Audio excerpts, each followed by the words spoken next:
ब्रह्मांड नायक राजाधिराज युगराज श्री स्वामी समर्थ महाराज, तेजोनिधी सद्गुरू परमपूज्य मोरेदादा आणि अखिल भारतीय श्री स्वामी समर्थ गुरुपीठाचे पीठाधीश परमपूज्य गुरुमाऊली यांच्या चरणी त्रिवार वंदन.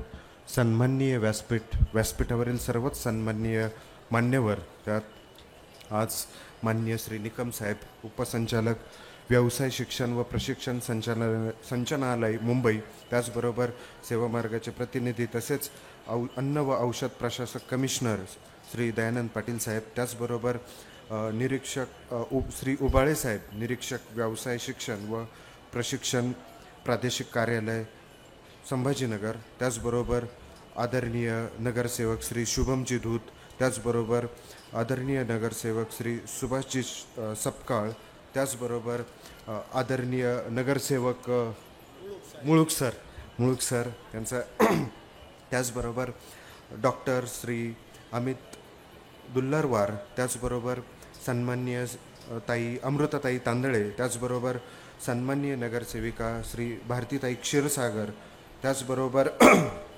विविध वृत्तपत्रांचे संपादक, त्यात संजयजी मालवी, त्याचबरोबर पवन रामदासे यांच्यासह उपस्थित व्यासपीठावरील इतर सर्वच मान्यवर आणि समोर उपस्थित असणारे सर्वच सेवेकरी बंधू भगिनींनो आणि आजच्या या युवा महोत्सवासाठी उपस्थित असणारे युवक युवती, भाविक सेवेकरी बंधू आणि भगिनींनो, मोठ्या उत्साहात हा कृषी महोत्सव या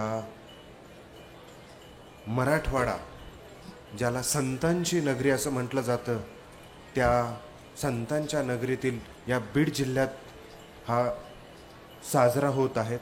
गेले 2-3 दिवसापासून खूप उत्साहात मोठ्या संख्येत शेतकरी आणि सर्वच नागरिक या कार्यक्रमाला उपस्थिती लावत आहेत. सर्व शेतकऱ्यांना त्यातनं मोठ्या प्रमाणात प्रबोधन केलं जात आहेत, विविध विषयांवर मार्गदर्शन केलं जात आहेत आणि सर्वात महत्त्वाचं म्हणजे श्री स्वामी समर्थ सेवा मार्ग हा केवळ आध्यात्मिक फक्त मार्ग नसून या अध्यात्मासोबत असणारं समाजकार्य या कृषी महोत्सवाच्या निमित्तानं प्रत्येकापर्यंत ते पोहोचवलं जात आहेत. कारण परमपूज्य गुरुमाऊली नेहमी वारंवार सांगतात, केवळ 20% अध्यात्म आणि 80% समाजकार्य असणारा आपला श्री स्वामी समर्थ सेवा मार्ग आहे.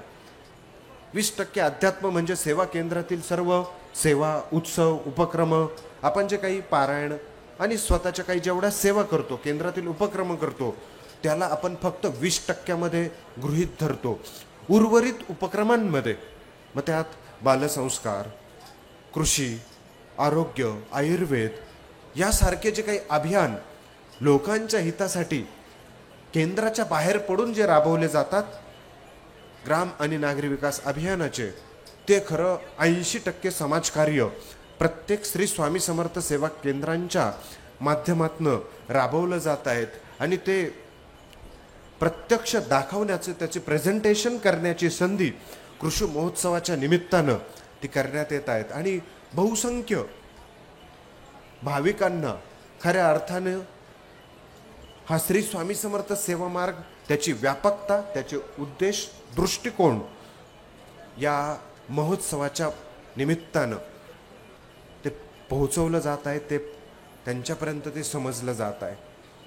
आज याच उपक्रमाच्या अंतर्गत सेवा मार्गातील 18 विभागांपैकी महत्त्वाचा विभाग युवा प्रबोधन, युवा संस्कार या विषयावर नियमितपणे युवा महोत्सव दरवर्षी राबवले जातात. या अंतर्गत आपल्याला चित्रफितीत दाखवल्याप्रमाणे युवकांसाठी राबवण्यात येणारे आणि युवकांकडून करण्यात येणारे राष्ट्र उपयोगी उपक्रम याचा समावेश आहे. या युवा महोत्सवाचा मुख्यतः उद्देश या देशात असणारे सर्वच युवक युवती या सर्वांना एक चांगली दिशा देण्यासाठी, त्यांच्याकडनं चांगलं कार्य घडून घेण्यासाठी, खऱ्या अर्थानं ही पिढी जर घडली तर नक्की राष्ट्रासाठी खूप चांगलं ती पिढी योगदान देऊ शकेल. त्यांच्यात आत्मविश्वास निर्माण करण्याकरता या अनेक उपक्रमांसह हा युवा विभाग कार्यरत असतो. तसं पाहिलं तर आपणा सर्वांनाच ठाऊक आहे, सेवा मार्गाचे 5 संस्कार विभाग आहे. जसं निसर्गाचं निसर्गचक्र असतं, बायोडायव्हर्सिटी म्हणतात त्याला, अगदी त्याप्रमाणे संस्काराचं सुद्धा चक्र असतं. ते गर्भसंस्कारापासून सुरू होतं.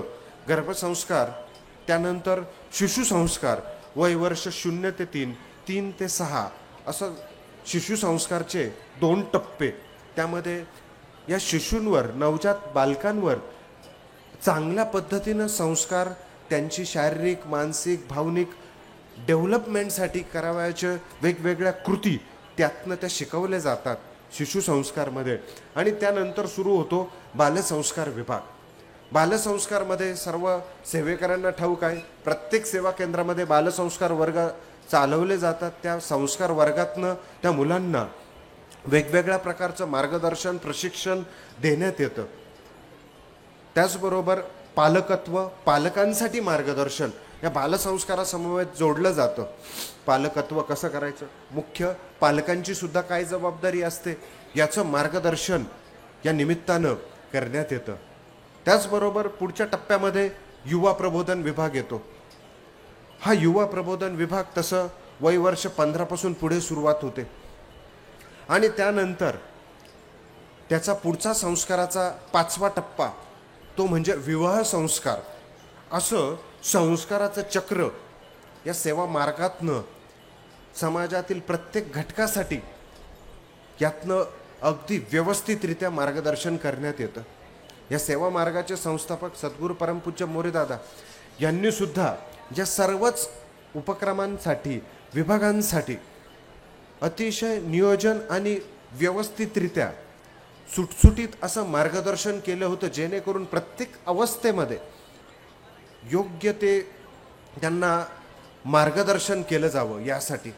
म्हणून यासाठी सद्गुरू परमपूज्य मोरेदादांनी विविध ग्रंथांची सुद्धा रचना केली होती. त्यात विवाह संस्कार असेल, बालसंस्कारांचे ग्रंथ असतील. आज परमपूज्य गुरुमाऊलींनी त्याला अधिक पुढे नेऊन अधिक सहज, सोपं आणि त्याला व्यापक असं स्वरूप परमपूज्य गुरुमाऊलींनी दिलेलं आहे. म्हणूनच आज विश्वभरामध्ये या स्वामी कार्याची मोठ्या प्रमाणात मागणी झालेली आहे. प्रत्येक देशामध्ये या स्वामी कार्याचे हे जे संस्काराचे विभाग आहे, सर्वात प्रथम ते स्वीकारले जात आहेत. अमेरिकेसारखा अत्यंत प्रगत असणारा देश, या देशात सुद्धा मोठ्या प्रमाणात बालसंस्कार आणि युवा प्रबोधनाचं कार्य, शिशुसंस्काराचं कार्य मोठ्या प्रमाणात सुरू झालेलं आहे. त्याला एवढी मोठ्या प्रमाणात मागणी आहे की आता सेवेकरीसुद्धा त्यांना वेळ देण्यासाठी कमी पडत आहेत. एवढ्या मोठ्या प्रमाणात जागतिक स्तरावर या स्वामी कार्याची मागणी निर्माण झालेली आहे. म्हणून आपल्या भारत देशामध्ये सुद्धा असे आदर्श युवक युवती तयार करून त्यांना या राष्ट्राचं संचलन, नेतृत्व करण्यासाठी, सुसज्ज करण्यासाठी या युवा प्रबोधनातनं अधिक प्रयत्न केले जात आहेत. तसं पाहिलं तर युवा, कारण आपला हा भारत देश युवकांचा म्हटला जातो. या भारत देशामध्ये सर्वाधिक जास्त युवकांची संख्या असलेला भारत देश, परंतु दुर्दैव एका बाजूला दुसरं भारत देशाचं असं की सर्वात जास्त युवकांच्या समस्या कुठे असतील तर त्या भारत देशात. गुन्हेगारीमध्ये सर्वात जास्त प्रमाण युवकांचं, नैराश्यग्रस्त होऊन आत्महत्या करणाऱ्यांमध्ये संख्या युवकांची जास्त. त्याचबरोबर युवकांच्या बाबतीतच्या अनेक समस्या आपल्याकडे पाहायला मिळतात. याचं कारण योग्य मार्गदर्शनाचा अभाव. योग्य मार्गदर्शन मग शाळा, कॉलेजेस, युनिव्हर्सिटी यांच्यामधनं होत नाही का? या देशामध्ये सर्वात जास्त विद्यापीठं, त्याचबरोबर कॉलेजेस, शाळा सर्वात जास्त कुठे असतील तर त्या आपल्या भारत देशामध्ये आहेत. आणि एवढं असूनही युवकांच्या समस्या आपल्या भारत देशामध्ये जास्त कशा? तर आपल्याकडे असणारी शिक्षण पद्धती हे सगळ्यात मोठं कारण या ठिकाणी आपल्याला पाहायला मिळतं. कारण आपल्या भारत देशाची शिक्षण पद्धती 1835 मध्ये इंग्रजांनी ती बदलवली. या भारत देशात पूर्वी गुरुकुल शिक्षण पद्धती 1835 सालपर्यंत होती. आणि या देशात जेव्हा इंग्रजांनी आक्रमण केलं, देश ताब्यात घेतला 1818 मध्ये, तेव्हा त्यांच्या लक्षात आलं की या देशाला संपूर्णपणे जर काबीज करायचं असेल तर या देशाची शिक्षण पद्धती बदलवणं गरजेचं आहे.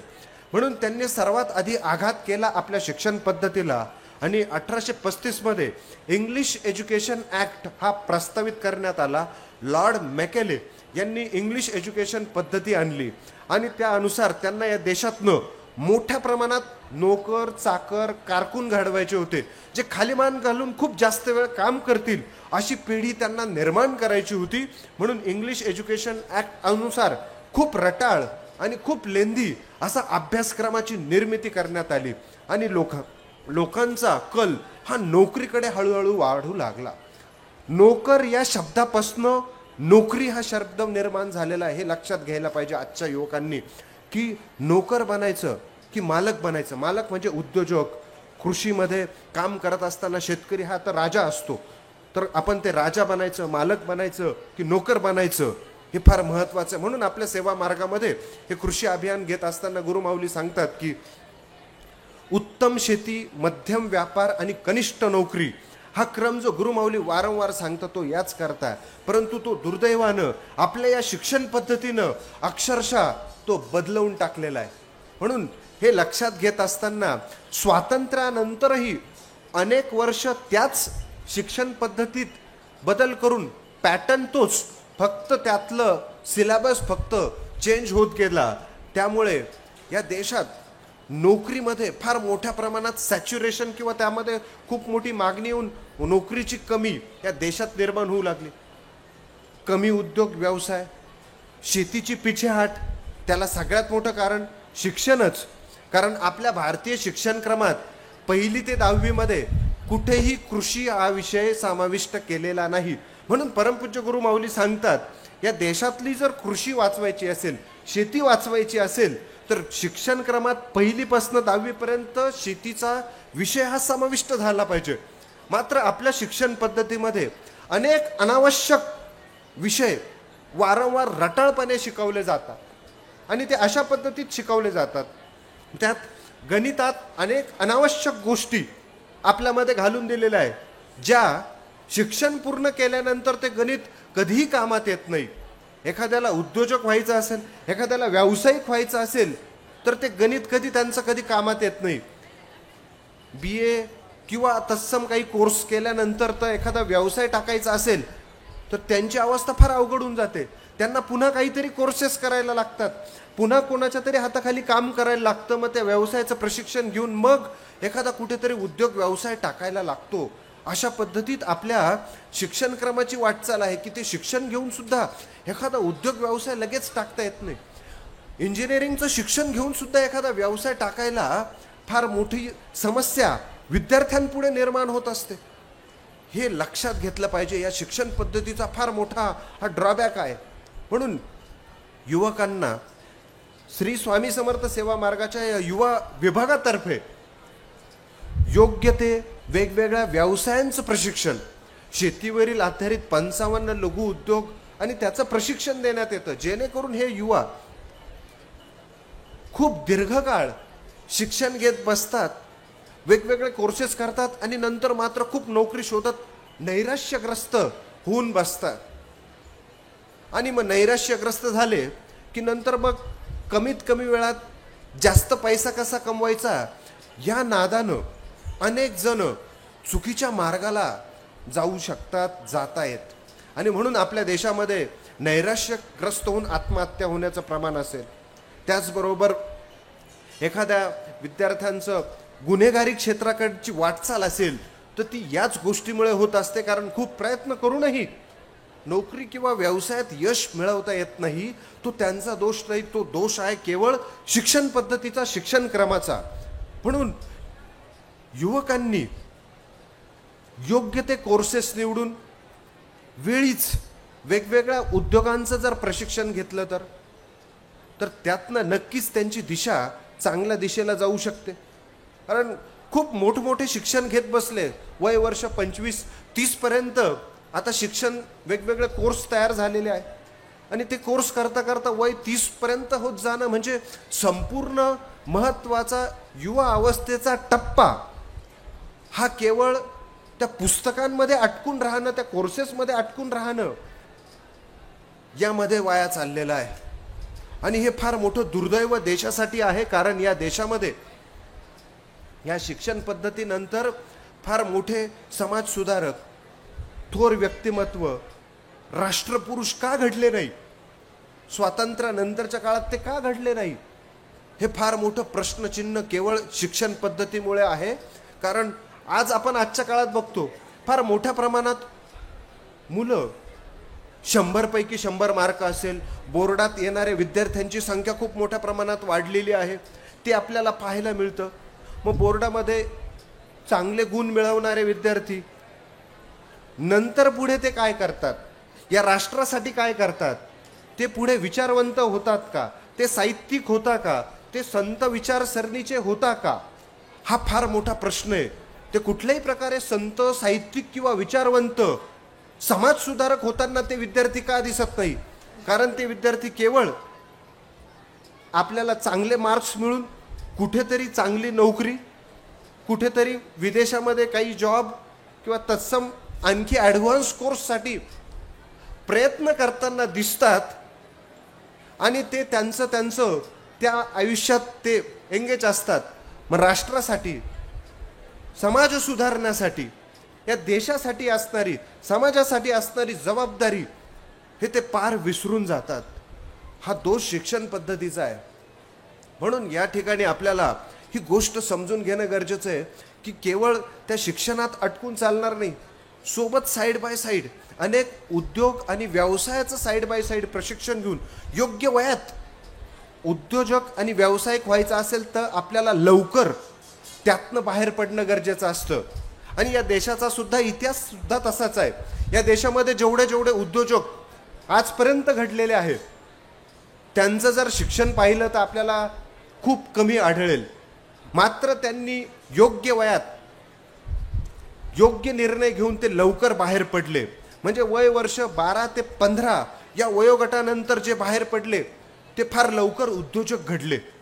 त्यांनी कुठला छोटा मोठा उद्योग व्यवसाय टाकला असेल. आपल्या पुढे धीरूभाई अंबानींचं उदाहरण सांगितलं जातं की त्यांनी ज्या पद्धतीत त्यांचं एम्पायर उभं केलं तर ते फार लवकर योग्य तरुण वयात त्यांनी उद्योग आणि व्यवसायाकडे ते वळल्यामुळे त्यांना ते शक्य झालं.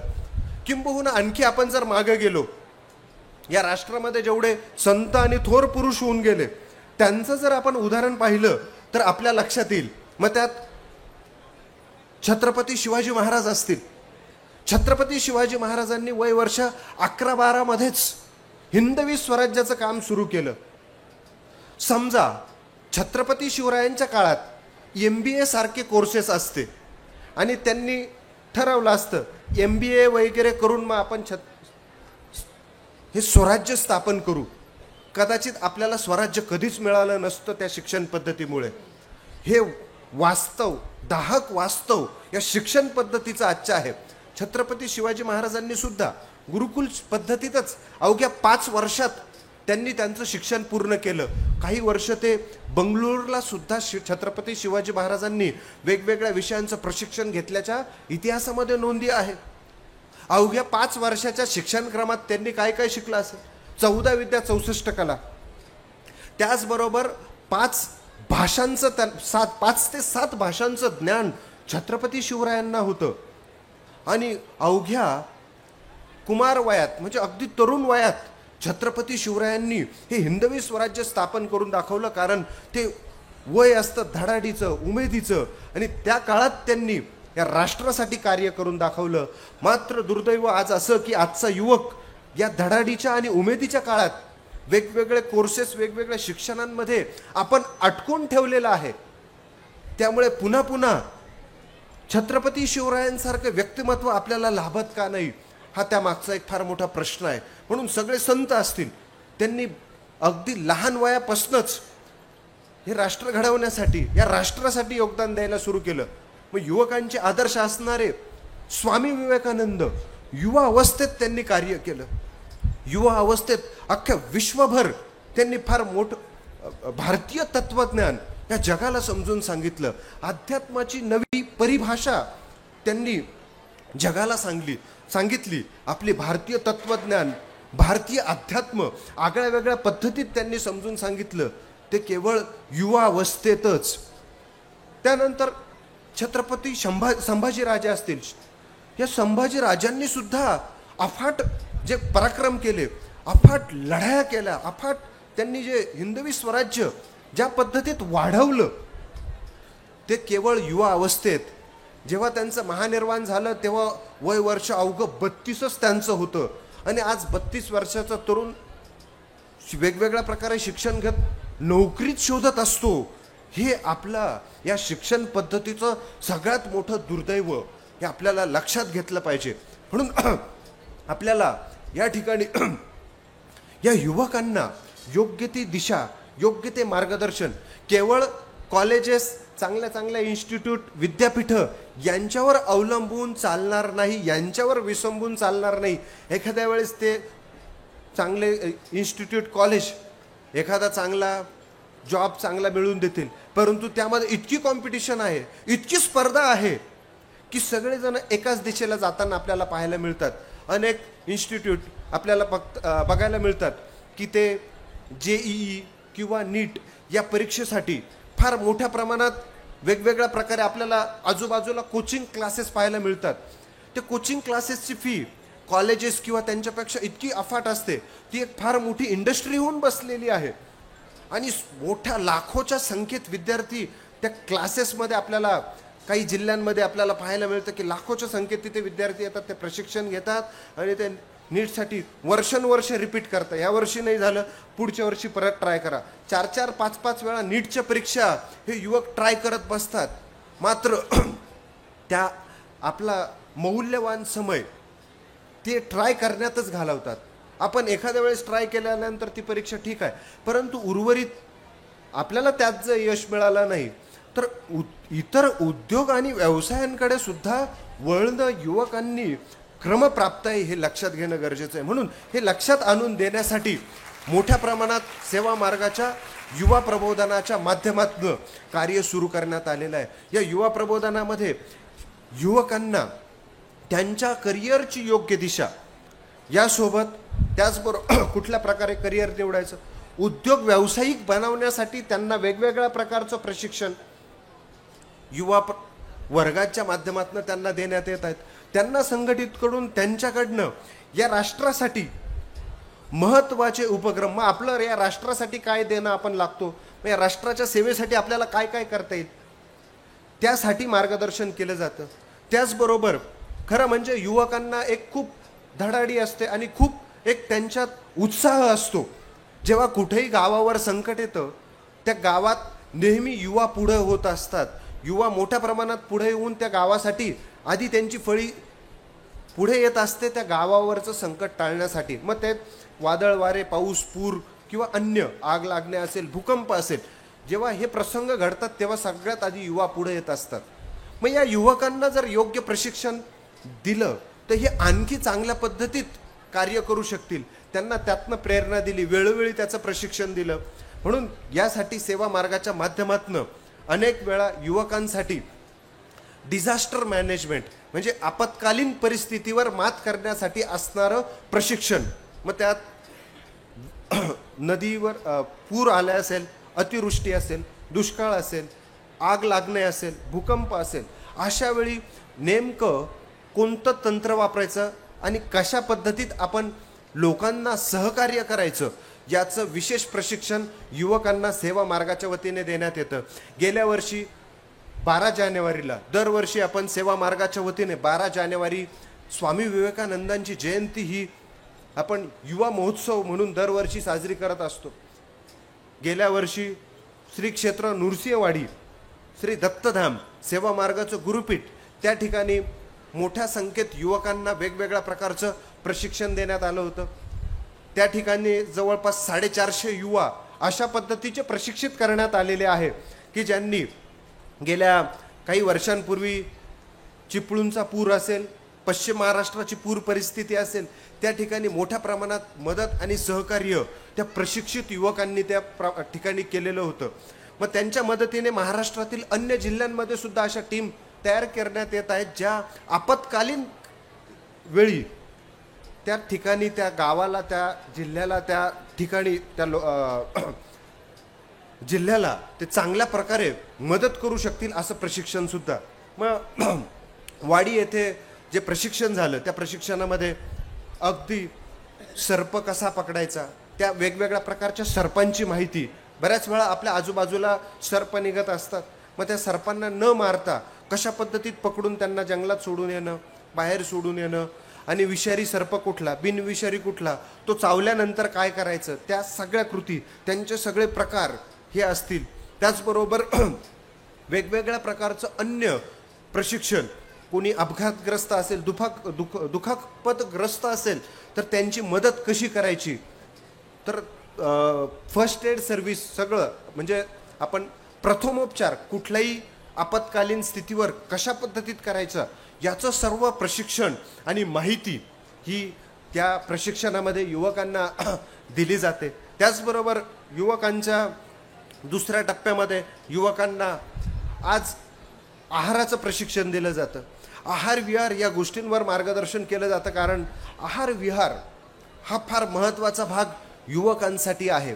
कारण युवा अवस्थेत युवा आज आजूबाजूला असणारं जंक फूड, फास्ट फूड म्हणजे चायनीज असेल, रस्त्यावरती मिळणारे अनेक वेगवेगळ्या प्रकारचे नवनवीन फूड असतील, परदेशातनं आलेलं नवनवीन पदार्थ, मग त्यात पिझ्झा, बर्गर, पास्तासारखं एक भयंकर खाद्य संस्कृती या देशामध्ये येऊ पाहत आहेत, आलेली आहे, आणि युवा त्याकडे मोठ्या प्रमाणात आकर्षिले जात आहेत.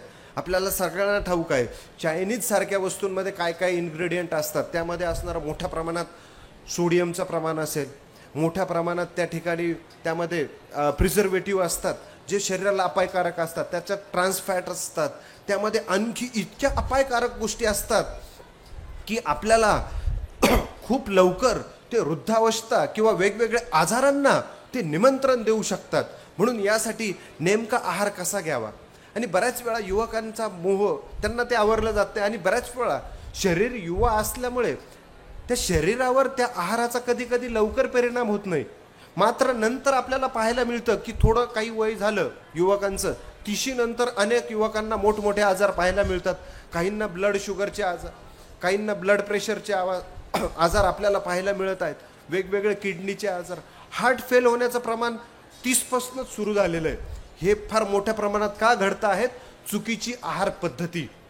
म्हणून यासाठी अतिशय सहज सोप्या पद्धतीत आणि चांगला आणि सकस आहार कसा घ्यायचा, कारण आरोग्य जर व्यवस्थित ठेवलं नाही तर आपल्याला कुठलंही महत्त्वाचं आणि मोठं काम करता येत नाही. स्वामी विवेकानंदांनी सुद्धा हाच मंत्र सर्व युवकांना वेळोवेळी दिला होता की आपण आपलं शरीर बळकट ठेवणं फार गरजेचं असतं. कारण आपण कुठलाही उपक्रम करत असू त्यासाठी आधी शरीर नंतर मन हे भक्कम असणं गरजेचं असतं. म्हणून यासाठी शरीराच्या बळकटीसाठी वेगवेगळ्या प्रकारचे योगासनं, व्यायाम याची माहिती युवकांना दिली जाते. परंतु आज या स्पर्धेच्या युगामध्ये युवकांना इतक्या मोठ्या प्रमाणात भ्रमित केलं जातं. खूप मोठमोठ्या प्रकारच्या वेगवेगळ्या जिम आपल्याला पाहायला मिळतात. त्या जिममध्ये अनेक वेगवेगळ्या प्रकार आपल्याला अशा गोष्टी पाहायला मिळतात की त्याचा युवकांवर साईड इफेक्ट होतो, आणि मोठ्या प्रमाणात आर्टिफिशियल प्रोटीन विकले जातात, आणि इतके महागडे प्रोटीन युवा आजच्या काळात खातात की त्यांना असं वाटतं की लगेच 8 दिवसात बॉडी बनली पाहिजे, महिन्याभरात बॉडी बनली पाहिजे, ते पिळदार मसल दिसले पाहिजे. त्या भावनेपोटी मोठ्या प्रमाणात त्या प्रोटीनच्या आहारी जातात आणि फार मोठे साईड इफेक्ट आपल्याला पाहायला मिळतात. महाराष्ट्रात अशा खूप दुर्घटना युवकांच्या बाबतीत आपल्याला गेल्या काही काळामध्ये पाहायला मिळाल्या आहे. नाशिकला एक गृह खात्यामध्ये कमिशनर असणारे, म्हणजे पोलीस कमिशनर असणारे, ज्यांना खूप व्यायामाची आवड होती, परंतु ते खूप आर्टिफिशियल प्रोटीन्स आणि इंजेक्शन ते घ्यायचे, आणि नंतरच्या काळात त्यांना हाडाचा कॅन्सर झाला आणि फार दुर्दैवाने त्यांचा मृत्यू झाला. आपल्या सर्वांना ती घटना ठाऊक आहे. गेल्या अलीकडच्या 4-5 वर्षापूर्वीच ती घटना आपण ती ऐकली असेल, वाचली असेल. तर असं होऊ नये युवकांच्या बाबतीत, यासाठी योग्य आहार विहार आणि योग्य तो व्यायाम आणि योग्य ती योगासनं युवकांना समजून सांगण्याचं काम युवा प्रबोधनाच्या माध्यमातून करण्यात येत आहेत. यामध्ये युवक युवती या दोघांचाही आरोग्यावर, या दोघांच्याही स्वास्थ्यावर वेगवेगळ्या पद्धतीत मार्गदर्शन केलं जातं. युवतींना सुद्धा वेगवेगळ्या प्रकारे स्वतंत्रपणे आमच्या भगिनी मार्गदर्शन करत असतात, आहार विहार कसा असायला हवा. त्याचबरोबर हे जे काही भगवतीने आपल्याला 11 अलंकार जे दिलेले आहे, त्या अलंकाराचा वापर आपल्या आरोग्याशी संबंधित काय आहे, कानातले घातल्यानंतर भगिनींना त्याचा शरीरावर काय परिणाम होतो, हातात बांगड्या घातल्यामुळे भगिनींच्या आरोग्यावर किती चांगला परिणाम होतो. गुरुमाऊली नेहमीच सांगतात, ज्या भगिनी नेहमी हातात 2-2 काचेची बांगड्या घालतात त्यांचं मानसिक आरोग्य नेहमी सक्षम, स्ट्रॉंग असतं आणि त्यांच्यावर कुठल्याही प्रकारचं संकट अरिष्ट येऊ शकत नाही, कारण त्यांच्यात तेवढं मानसिक ताकद त्यांच्यात निर्माण झालेली असते. कारण मनगटामधनं असणारे ॲक्युप्रेशर पॉईंट काचेच्या बांगड्या सतत मागे पुढे घेतल्यामुळे त्या भगिनींना एक फार मोठी शक्ती त्यांच्या शरीरात संचरत असते. त्यांचा खूप आत्मविश्वास वाढत असतो. कुठल्याही प्रसंगाला त्या सहज तोंड देऊ शकतात. एवढी शक्ती, आत्मविश्वास केवळ कंकणांमुळे भगिनींना प्राप्त होत असतो. तुम्हाला त्याचं एक थोडक्यात आणखी एक उदाहरण सांगतो. या कंकणांमुळे कसा आत्मविश्वास आणि कसा कॉन्फिडन्स प्राप्त होत असतो. अनेक वेळा आपल्याकडे उदाहरण दिलं जातं, एखाद्या पुरुषाने एखाद्या गोष्टीसाठी जर हिंमत दाखवली नाही तर त्याला सांगितलं जातं हातात बांगड्या घाल, असं सुद्धा सुनावलं जातं. त्याचा कार्यकारण भाव असा की त्या कंकणांमुळे निर्माण होणारा आत्मविश्वास आणि ती शक्ती ही भगिनींना एक शक्ती प्रदान करत असते. म्हणून या बांगड्यांचं हे फार मोठं सहज साधं रहस्य आहे. म्हणून युवा अवस्थेत ज्या भगिनी, ज्या मुली, युवती 2-2 काचेची कंकणं घालतात त्यांना कधीही कोणीही त्रास देऊ शकत नाही, एवढा कॉन्फिडन्स त्यांच्यामध्ये तो कंकणांमुळे निर्माण होतो. म्हणून भारतीय संस्कृती ही खूप महान आहे, ज्यामध्ये या सर्वसाधारण सोप्या पद्धतीत दिल्या जाणाऱ्या गोष्टी, मग त्यात इतर काही गोष्टी असतील, कानातले असतील, नाकातले अलंकार असतील, हे अलंकार ह्या भगिनींना अधिकाधिक सक्षम आणि मजबूत हे करत असतात. म्हणून या आधुनिक जगताकडे वळत असताना, आधुनिकीकरण होत असताना या सर्व गोष्टींचा कार्यकारण भाव सुद्धा समजून घेतला पाहिजे. फेमिनिस्ट म्हणून वाटचाल करत असताना या भगिनी मोठ्या प्रमाणात या गोष्टींचा विसर पडताना दिसत आहेत, कारण या गोष्टीचा मुळात अभ्यासच नाही त्यांचा. म्हणून या गोष्टी त्यांच्यापासून दूर दूर होत चाललेल्या आहे. आणि आज भारत देशामध्ये, जगतभरामध्ये भगिनींच्या बाबतीत अत्याचाराचं जे काही प्रमाणात वाढत जे चाललेलं आहे, ते जर कमी करायचं असेल तर या भगिनींनी पुन्हा एकदा भारतीय संस्कृती, या संस्कृतीने दिलेल्या सर्व गोष्टी जर समजून घेतल्या तर निश्चितच या भगिनी सुद्धा खूप चांगल्या पद्धतीत या देशाचं नेतृत्व करतील, पुढे येतील आणि पुन्हा एकदा झाशीची राणी असेल, जिजामाता असतील, यांच्याप्रमाणे हे सगळे थोर व्यक्तिमत्व पुन्हा पुन्हा या देशामध्ये घडेल. कारण खरं रहस्य छत्रपती शिवरायांच्या मागचं जिजामाता आहे. जर जिजामाता असतील तरच शिवराय घडतात, हे सुद्धा तेवढंच सत्य आहे. हे आपण समजून घेतलं पाहिजे भगिनींच्या बाबतीत. म्हणून या भगिनींनी आपली भारतीय संस्कृती, अस्मिता या मागचे सगळे कार्यकारण भाव समजून घेतले पाहिजे. त्यांच्या रक्षणासाठी, त्यांच्या आत्मविश्वासासाठी हे अलंकार भगवतीनेच तुम्हाला प्रदान केलेले आहे, हे लक्षात घेणं गरजेचं आहे. म्हणून भगिनींचं आरोग्य, भगिनींचा आत्मविश्वासासाठी युवा प्रबोधन या विषयाच्या माध्यमातून हे मार्गदर्शन भगिनींना केलं जातं. त्याचबरोबर भगिनींसाठी आजच्या काळात आणखी काही गोष्टी समजून सांगितल्या जातात की अनेक वेळा भगिनींना मेकअप करण्याची खूप आवड असते, ती योग्यच आहे, परंतु त्यामध्ये सौंदर्य प्रसाधनं वापरत असताना अनेक वेळा भयंकर अशी मार्केटमध्ये मिळणारी घातक अशी सौंदर्य प्रसाधनं सुद्धा मार्केटमध्ये आहे. आपण ऐकलं असेल Johnson and Johnson, fair and lovely या कंपन्यांवर खूप मोठे गुन्हे दाखल झालेले आहे, कारण त्यामध्ये असणारे घातक इन्ग्रेडियंट. अनेक सौंदर्य प्रसाधनांमध्ये पॅराबेन, सल्फेट सारखे घातक रसायनं वापरले जातात प्रिझर्वेटिव्ह म्हणून, आणि ते कालांतरानं कॅन्सरला आमंत्रण देतात. म्हणून आपण प्रत्येक सौंदर्य प्रसाधन वाचताना त्यात पॅराबेन आहे का, त्यात सल्फेट आहे का, हे किमान जरी त्यांनी वाचलं तर कदाचित भविष्यात कॅन्सरसारख्या आजारापासून त्यांचा बचाव होऊ शकतो. हे सुद्धा या ठिकाणी भगिनींना व्यवस्थितरित्या या कार्यातनं समजून सांगितलं जातं. त्याचबरोबर पुढे वळत असताना आजची तरुणाई फार मोठ्या प्रमाणात सोशल मीडियामध्ये अडकून बसलेली आहे. त्याला कारण गेले 2 वर्षापूर्वी आलेलं लॉकडाऊन, कोरोना, यामुळे ऑनलाईन शाळा, क्लासेस आणि त्यामुळे त्या मोबाईलचं लागलेलं वेड, त्यापासून युवकांना बाहेरच पडता येत नाही. म्हणून त्यासाठी युवकांसाठी वेगवेगळ्या प्रकारचे उपक्रम राबवले जात आहेत की त्यातनं बाहेर पडून युवकांना योग्य ते वेगवेगळे ॲक्टिव्हिटी आणि मार्गदर्शन करण्याचं काम चालू आहे. कारण अनेक तज्ज्ञ सांगतात की मेंदूची डेव्हलपमेंट जेव्हा तुम्ही काही कृती करत असतात त्यावेळे होत असते, आणि ती डोळ्याशी संबंधित आहेत. मेंदूची डेव्हलपमेंट जेव्हा डोळ्यांपुढे सतत एखादा पडदा तासनतास जर ठेवला तर त्या माणसाचा मेंदू हा आकुंचन पावत असतो हळूहळू. आणि तो पडदा म्हणजे काय तर तासनतास असणारा मोबाईल किंवा तासनतास पाहिला जाणारा TV हा त्या व्यक्तीच्या मेंदूच्या डेव्हलपमेंटसाठी प्रचंड घातक ठरतो. म्हणून अनेक युवकांना आज मोठ्या प्रमाणात या सोशल मीडिया आणि त्यामुळे तासनतास मोबाईल पाहण्याची सवय लागलेली आहे, आणि त्यामध्ये काही तासनतास ते बसले. काही जण 8-8, 10-10 तास त्यांचा दिवसभरातला स्क्रीन टाईम आहे, काहींचं त्यापेक्षाही जास्त.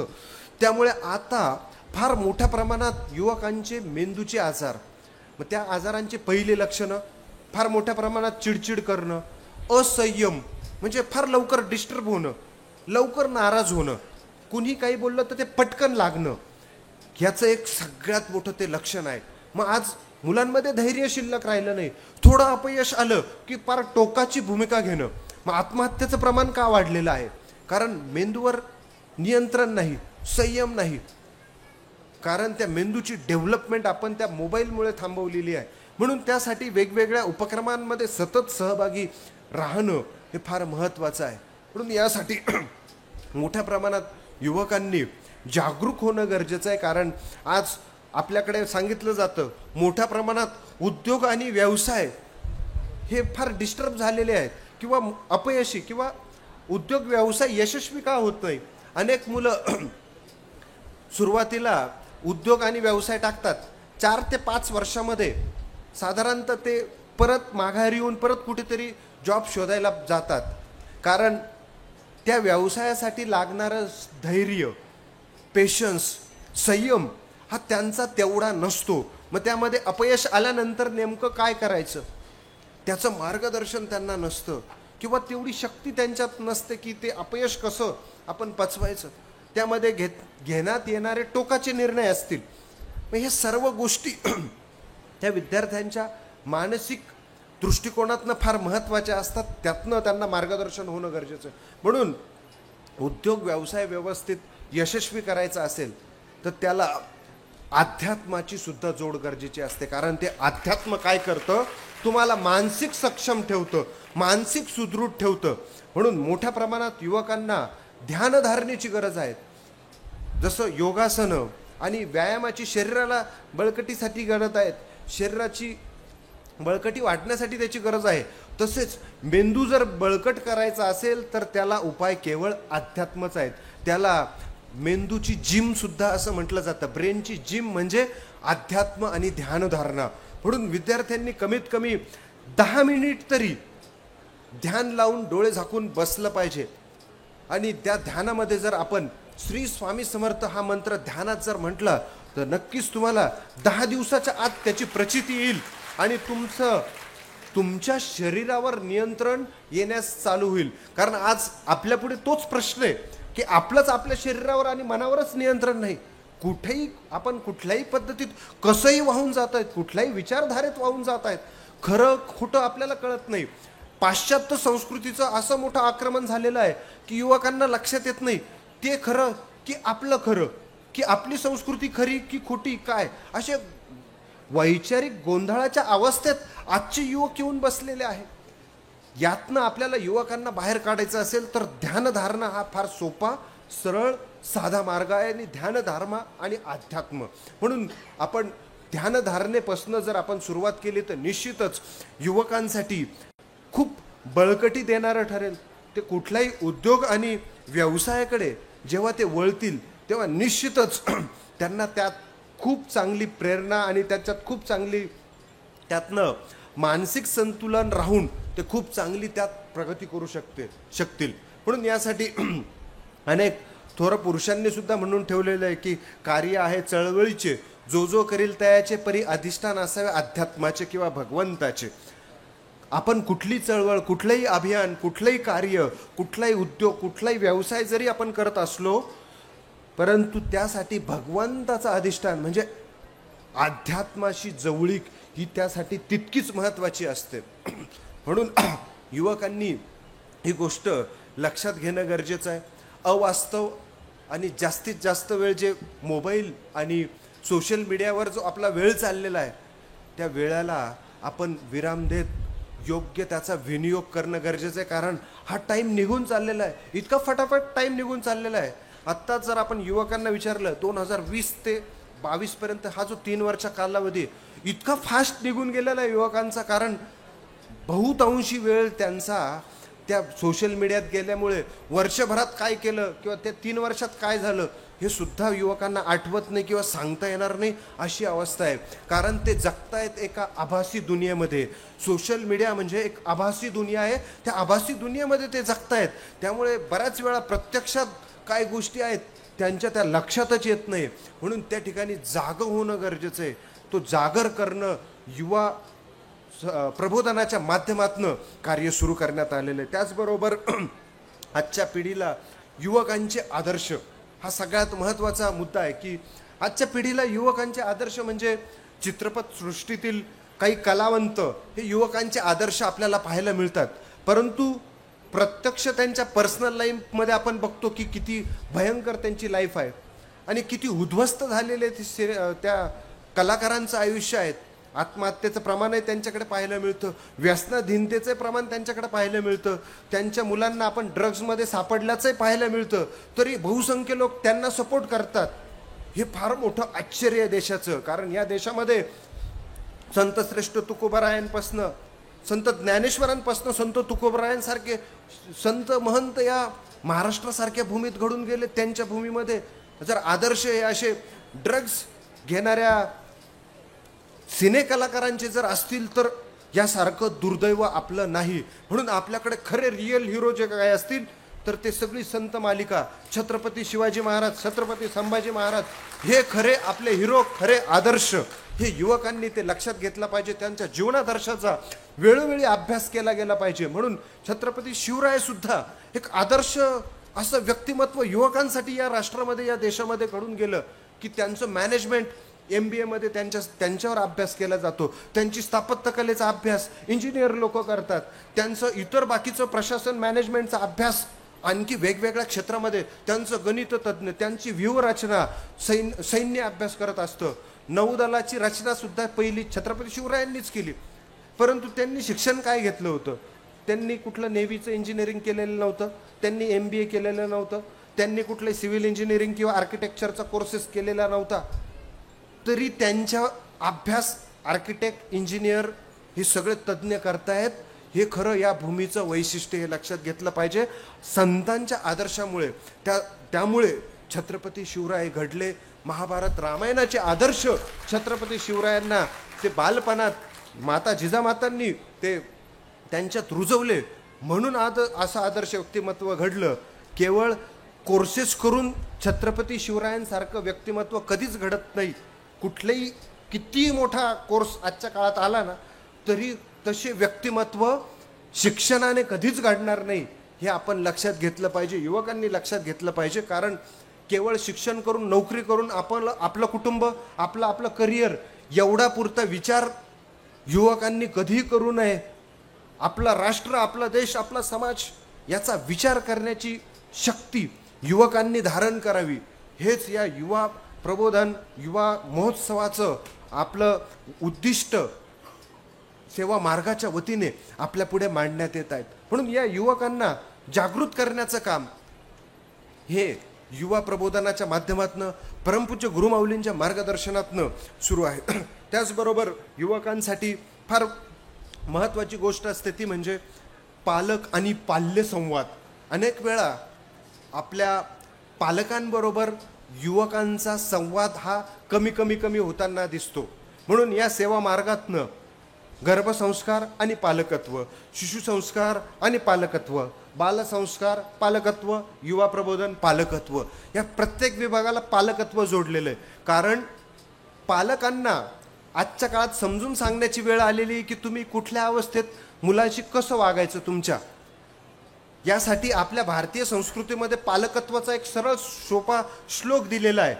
लालेत पंचवर्षांनी दशवर्षांनी ताडयेत प्राप्तेषु षोडश वर्षे पुत्रे मित्रवत आचर्येत. या संस्कृत श्लोकामध्ये आपल्या पूर्वाचार्यांनी सहज सोपं पालकत्वाचं सार दिलेलं आहे. लालेत पंचवर्षांनी 5 वर्षापर्यंतच्या मुलाचे तुम्ही लाड करा. 5 वर्षानंतर त्या मुलांना शिस्त लावायला सुरू करा, त्याला स्वावलंबन शिकवा. 16 वर्षानंतरच्या मुलांशी तुम्ही मित्राप्रमाणे आचरण करा. हा पालकत्वाचा खरा साहस आहे. आणि इथेच आपले पालक चुकतात आणि नेमके ते वयवर्ष 15-16 पर्यंत खूप लाड करतात आणि 15-16 नंतर शिस्त लावायला जातात आणि तिथे सगळी गडबड होते आणि मग तिथे मुलं आणि पालक हे वेगवेगळ्या अंतरावर जातात. तिथे जनरेशन गॅप आणि सगळ्या गोष्टी होतात. परंतु भारतीय शिक्षण, भारतीय आपल्या अध्यात्मामध्ये, भारतीय परंपरेमध्ये हे असं पूर्वी कधीच नव्हतं.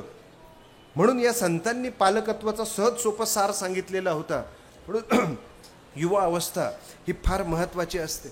म्हणून या युवा अवस्थेमध्ये आपल्याला युवकांकडनं खूप अफाट कार्य करून घेता येतं. कारण आपल्याला जर या राष्ट्रासाठी काही काम करायचं असेल, आपल्याला आपल्या जीवनामध्ये उद्योजक व्यावसायिक मोठं व्हायचं असेल तर त्याला युवा अवस्था आहे. आणि आपण 25-30 नंतर जर आपण ठरवलं की 30 नंतर करू, पहिले शिक्षण करू, सगळ्या गोष्टी करू, नंतर आपल्याला राष्ट्रासाठी देशासाठी काहीही करता येत नाही.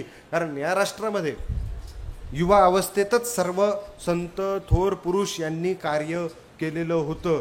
ते युवा अवस्थेतच त्यांना ते करता आलं. तुम्ही सगळ्यांचा इतिहास बघा, सगळे संत थोर पुरुष यांनी युवा अवस्थेतच काम केलेलं आहे. म्हणून ही युवा अवस्था फार महत्त्वाची असते.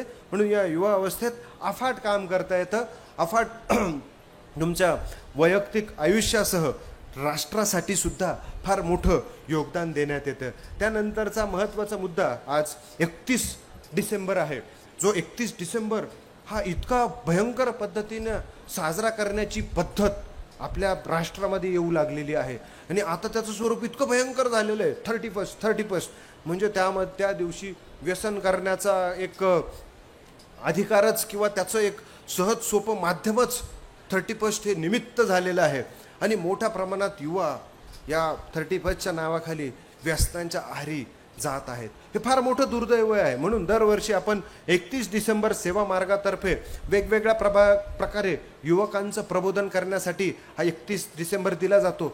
सेवा केंद्रातनं 31 डिसेंबरला नव्या वर्षाचं स्वागत करत असताना, कारण हे इंग्रजी नववर्ष आहे, त्याचं स्वागत करत असताना दुर्गा सप्तशती स्वामी चरित्राचे पाठ सेवा केंद्रामध्ये घेतले जातात. कारण भारतीय हिंदू नववर्ष गुढीपाडव्याला ते साजरं केलं जातं. परंतु हे इंग्रजी वर्ष सौर वर्ष जरी असलं तरी ते साजरं करत असताना आपण त्याची स्वागत हे आध्यात्मिक कृतीने केलं तर ते अधिकाधिक चांगलं असू शकतं. मग नव्या वर्षाचे नवे संकल्पसुद्धा आपण अधिकाधिक चांगले कसे करता येईल यासाठी प्रबोधन केलं जातं.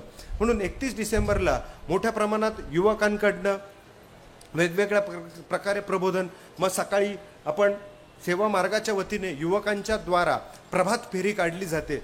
व्यसनांचे दुष्परिणाम, त्याचबरोबर वेगवेगळ्या सिग्नलवर युवा सेवेकरी हातात फलक घेऊन उभे राहतात की कुठल्याही प्रकारे व्यसन करू नका. ते व्यसनांचे दुष्परिणाम आपल्या शरीरावर काय काय होत जातात याचं सुद्धा प्रात्यक्षिक वेगवेगळ्या प्रकारे युवा सेवेकरी हे महाविद्यालयात जाऊन पथनाट्याच्या द्वारा त्या युवकांना, त्या कॉलेजमधील विद्यार्थ्यांना मार्गदर्शन करत असतात. कारण युवा हे युवकांचं लवकर ऐकतात, म्हणून युवक जर मोठ्या प्रमाणात या कार्यामध्ये आले तर फार मोठं प्रबोधन या राष्ट्रामध्ये आपल्याला करता येऊ शकतं.